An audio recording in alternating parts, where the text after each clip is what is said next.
Hey, how's it going? I'm Josh from 91 Tech, and today we're going to be talking about which iPhone you should buy in the spring of 2018. If you've been here a while, you probably know how this works. We're going to just quickly go through each tier of iPhone, from the $1,000 ones to the $50 ones, and discuss whether or not they're worth buying. At the end of the video, I will give you guys my personal recommendation on what I think is the best value iPhone you can get right now. I haven't done one of these since February, but a few things have changed, so I figured I'd do another one for you guys. So without further ado, let's just jump into this. First things first, we have the iPhone X, which of course costs a ridiculous $1,000. Now, it isn't always $1,000. If you can find it on contract, then you might be able to get a much better deal, but regardless, it is still kind of ridiculously priced. That said, it is still a very, very good phone. One of the best, and definitely the best iPhone. The iPhone X has an amazing camera. It's very, very fast, has that beautiful display, but I don't think that it's worth buying for most people. And the reason is because that it's kind of overkill. And for the record, I bought it myself and use it daily. You don't need to buy this phone unless you really want the best iPhone right now. And if that's the case for you, I would almost consider waiting until September to get the new iPhone that comes out for 2018. We don't exactly know what's happening, but we do know that there's going to be a larger iPhone X kind of looking phone, as well as a couple cheaper options, so that might be worth waiting for you. But if not, then the iPhone X is a good option if you have the money. Moving down the line, we have the iPhone 8 and 8 Plus, coming in at $700 and $800 respectively on Apple.com. Price-wise, these phones are a much better deal than the 10, at least on the surface. Practically speaking, they're going to be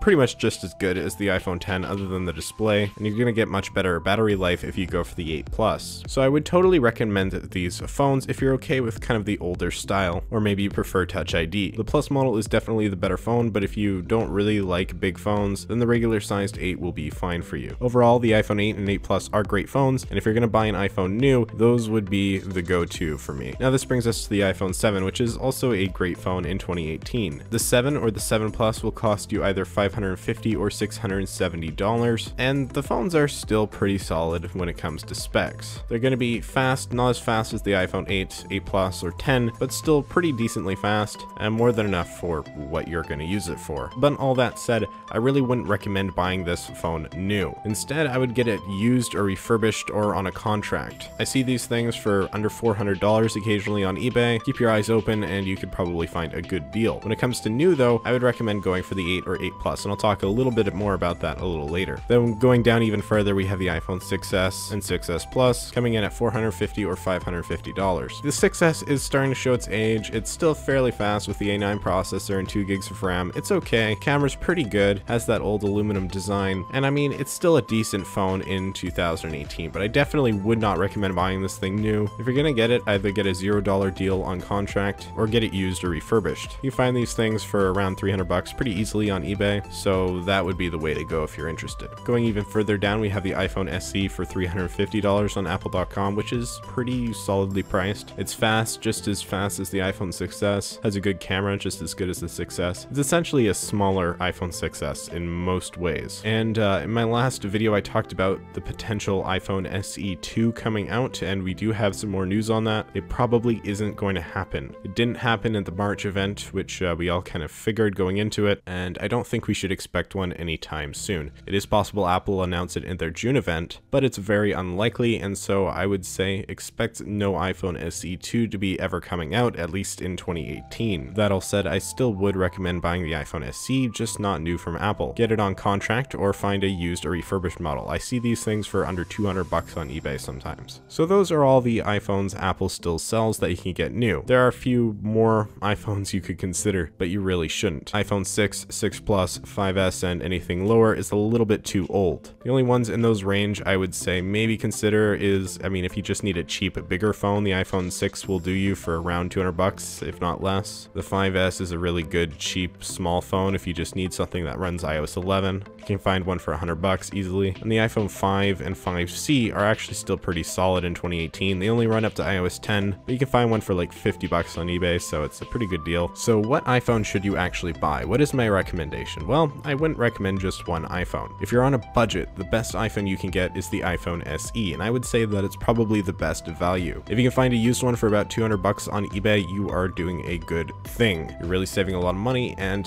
you're gonna get a really good phone. You can't go wrong with the iPhone 6s either if you really want a bigger screen, or the iPhone 7. Honestly, any of those phones are good. Just don't buy them new. If you're gonna buy an iPhone new, the iPhone 8 or 8 Plus is the way to go. iPhone 10 is a little bit too expensive for most people, so again, I would really recommend the 8 or the 8 Plus, especially over the 7, as if you go for the base model 8 instead of the base model 7, not only are you getting the much better phone, but you're also getting double the storage, and that's all for only $150 more. And if you're really on a budget, only have like 100 bucks or something, I would recommend going for the iPhone 5C or iPhone 5, $50, pretty simple, it'll do the job. And with that all said, that's really all I have here. Best value phone, I think, goes to the iPhone SE again, but only if you can get it used for a good deal. Contract as well, I suppose. And I think that's it for this video. Not much to say here, just wanted to give my thoughts for all of you looking into buying an iPhone this spring. Drop a like if this video helped you out or you found it interesting, and consider subscribing if tech is your thing. Follow me on my social media, Twitter, Instagram, links below. With that all being said, thank you so much for watching. I'm Josh from 91 Tech, and I will see you all next time.